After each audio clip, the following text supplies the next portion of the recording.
हम जिस महापुरुष की जयंती मनाने के लिए बहुत ही हर्षोल्लास के साथ यहाँ उपस्थित हुए हैं,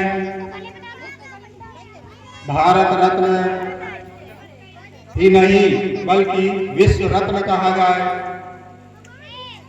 भारतीय संविधान के रचयिता बोधिसत्व डॉक्टर भीमराव अंबेडकर जी को नमन करता हूँ। इस समिति को, सरसई गांव की समिति को मैं अपनी हृदय की गहराइयों से हार्दिक अभिनंदन, स्वागत, वंदन करते हुए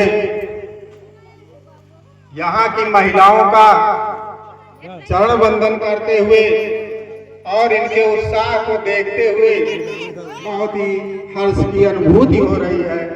मैं सबका स्वागत, वंदन, अभिनंदन करता हूँ। प्यारे भाइयों, बाबा साहब भीमराव अंबेडकर संपूर्ण भारत के ही नहीं अपितु विश्व के रत्न हैं। विश्व के रत्न का एक ही उदाहरण मैं देना चाहूंगा।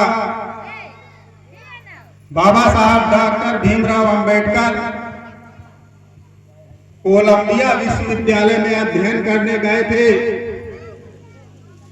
और वहां से डॉक्टरेट की उपाधि धारण करके भारत आए थे। आज से लगभग 3-5 साल पहले कोलंबिया विश्वविद्यालय के द्वारा ये सर्वे करवाया गया था, सर्वेक्षण करवाया गया था कि जब से कोलंबिया विश्वविद्यालय की स्थापना हुई है और आज तक टॉप 100 विद्यार्थियों की 100 सर्वोच्च विद्यार्थियों का सर्वेक्षण कराया गया। उन 100 विद्यार्थियों में से हमारे बाबा साहब का नाम था। फिर उस समिति को ये कहा गया कि टॉप 10 विद्यार्थियों का निर्धारण करिए।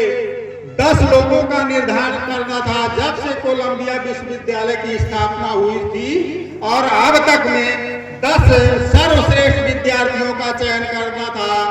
उन्हीं 100 विद्यार्थियों में से 10 विद्यार्थियों का चयन करना बहुत ही कठिन और दुष्कर कार्य था। तमाम मंथन के बाद 10 विद्यार्थियों का चयन किया गया और उन 10 विद्यार्थियों में से हमारे बाबा साहब का नाम था। कोलंबिया विश्वविद्यालय में सर्वोच्च 10 विद्यार्थियों में हमारे बाबा साहब का नाम था। इसके बाद उस समिति से निवेदन किया गया कि अब आपको बहुत ही बड़ा काम समर्पित किया जाता है। जब से कोलंबिया विश्वविद्यालय की स्थापना हुई है, टॉप 1 विद्यार्थी का चयन करिए। ये बहुत ही दुष्कर कार्य था। विभिन्न क्षेत्रों में उनके व्यक्तित्व एवं कृतित्व पर विचार करते हुए जब सर्वेक्षण किया गया तो टॉप 1 विद्यार्थियों में बाबा साहब का नाम था। इसलिए ये विश्व रत्न है, भारत रत्न ही नहीं संपूर्ण विश्व के रत्न है। ऐसे महान व्यक्तित्व वाले हमारे बाबा साहब हैं। महिलाएं हमारे सामने बैठी हुई हैं। 26 जनवरी 1950 के पहले हमारे देश में महिलाओं को पढ़ने लिखने का अधिकार नहीं था। किसी भी वर्ग की महिलाओं को पढ़ने लिखने का अधिकार नहीं था। मेरे सामने बैठी हुई चेयरमैन साहिबा, ये जो चेयरमैन बनी हुई है महिला के रूप में, चेयरमैन के रूप में हमारे बीच में उपस्थित है, हमें गर्व की अनुभूति हो रही है। ये बाबा साहब के संविधान के द्वारा यहाँ बैठी हुई है। न इस हिंदुस्तान में महिलाओं को कोई स्थान नहीं था। ये पुरुष प्रधान देश था। यहाँ पुरुषों का ही नाम होता था, महिलाओं को कोई पूछने वाला नहीं था।